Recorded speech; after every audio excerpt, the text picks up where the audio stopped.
Graças e paz, renovados. Estamos mais uma vez aqui no canal Renovando para trazer uma mensagem de Deus ao seu coração.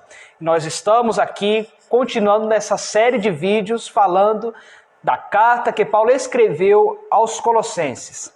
Então já peço que você pegue a sua Bíblia e já abra comigo em Colossenses capítulo 3, a partir do verso de número 12.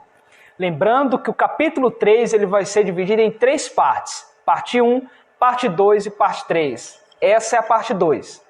Lembrando um pouco que na parte 1 nós falamos um pouco do que o cristão precisa se despir. As vestes que o cristão precisa tirar da sua vida.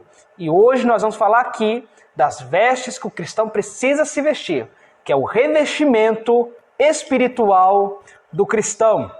Então já peço que você pegue a sua Bíblia e vamos ler aí no verso 12 do capítulo 3. Está escrito: revesti-vos, pois, como eleitos de Deus, santos e amados, de entranhas de misericórdia, de benignidade, humildade, mansidão e longanimidade.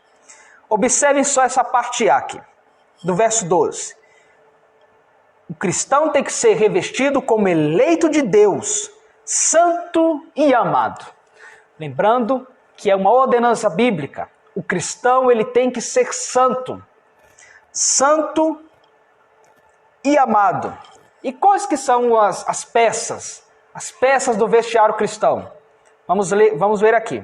Primeiro, terno afeto de misericórdia, ou entranhas de misericórdia, que é a mesma coisa. Isso aqui significa você ter um coração compassivo. É você ser uma pessoa compassiva. Vamos ver alguns exemplos. Primeiro exemplo está em Lucas 10, 33, a qual fala do bom samaritano.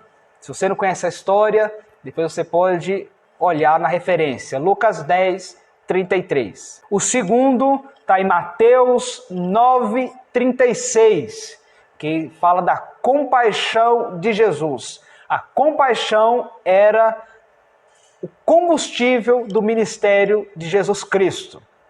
Terceiro exemplo está em Mateus 5, verso 7, que está no sermão, que diz: os misericordiosos são bem-aventurados.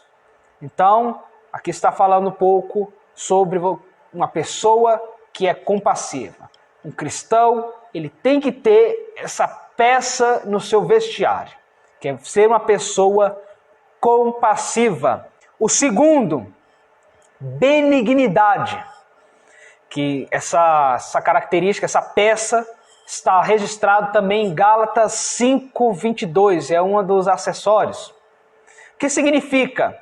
É a qualidade daquele que faz o bem a todos, não a alguns, não aqueles que são chegados, aquela pessoa que é mais chegada a mim, essa que eu faço, essa que eu não faço bem. Não é isso. Benignidade é a qualidade daquele que só faz o bem a todos, não a alguns, não com preferência, mas sem acepção de pessoas. Alguns sinônimos de benignidade: generosidade, bondade, cortesia e gentileza. Então o cristão ele tem que ser revestido com benignidade. Terceiro, ser humilde, ou a humildade. Aquele que se reveste da humildade demonstra de fato ter o caráter de Cristo. Cristo era humilde. Uma das mensagens de Cristo é a humildade. O quarto, longanimidade. Paciência para suportar ofensas. Esse talvez seja um dos mais difíceis da lista. Não é qualquer paciência, mas sim aquela que é provada e demonstrada na hora da ofensa. Já quero aqui abrir um parênteses e contar um testemunho de um jovem que foi desafiado a deixar uma pessoa acertar suas duas faces. A pessoa chegou para ele e disse que na Bíblia está escrito que se uma pessoa bater numa face, ela teria que dar a outra. E ele falou muito bem, está escrito. Nós sabemos muito bem que o que está escrito lá nós temos que entender a essência do que está escrito. Ou seja, o que significa uma pessoa bater na sua face e você dar outra? É a pessoa que te faz o mal e você mostrar a sua outra face. Ou seja, qual que é a nossa outra face? O amor. Uma pessoa que te faz mal, você não retribui com o mal, você retribui com o bem. Porém, na Bíblia está escrito, se bater numa face tem que dar outra. Então esse jovem foi desafiado. E ele falou muito bem, está escrito, pode bater. E a pessoa foi e deu aquele tabefe nele. E ele depois teve que virar a outra face e falar, agora você pode bater na outra. Naquele momento a pessoa que bateu ficou constrangida. Porque ela pensou o seguinte, eu vou bater em uma, com certeza ele vai revidar com outra. Mas aquele jovem teve a coragem de virar a outra face e falar, pode bater na outra. E a pessoa ficou constrangida e não quis bater. E a pessoa ficou constrangida e pediu perdão. Olha só para os irmãos verem.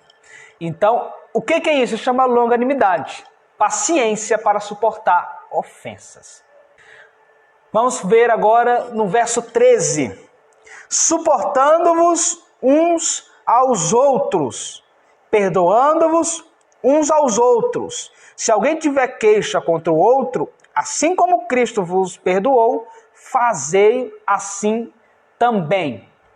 Olha só o verso 13. Já começa a dar uma complicada. Suportando-vos, ou melhor, suportai uns aos outros. Esse é o princípio do relacionamento humano de mais alto nível. É você aprender a suportar o seu irmão. Suportar os outros. Não é uma atitude só por conveniência.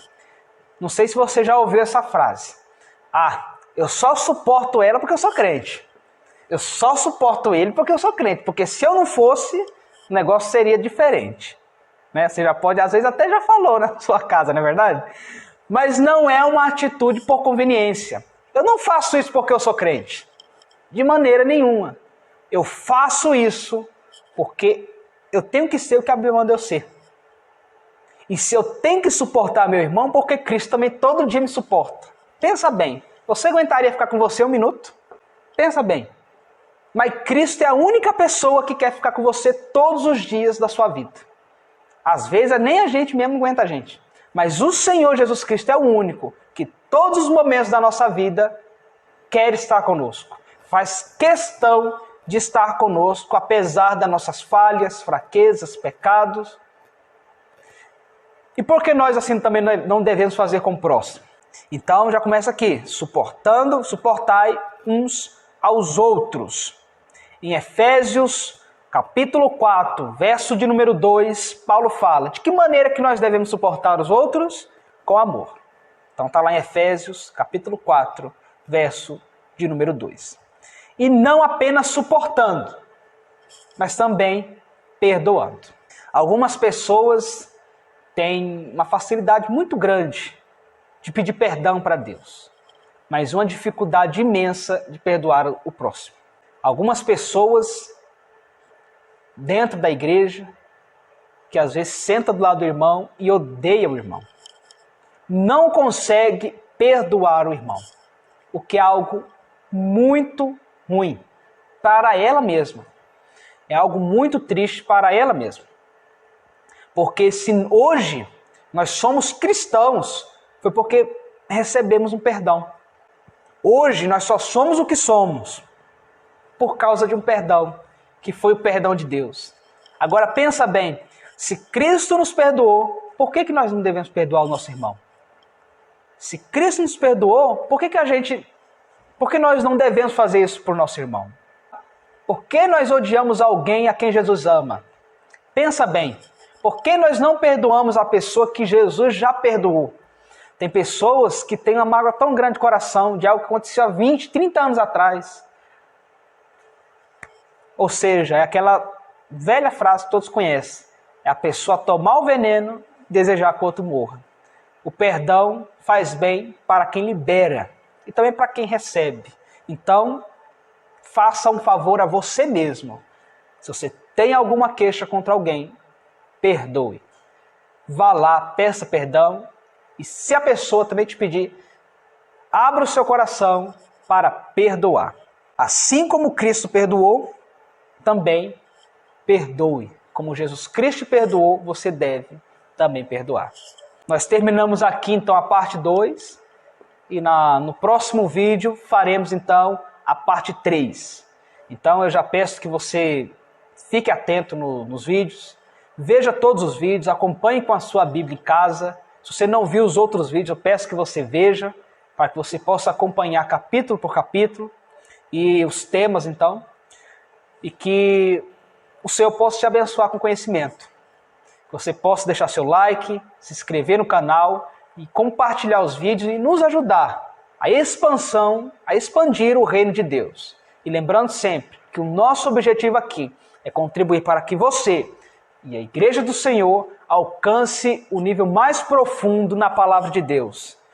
Deus abençoe a sua vida.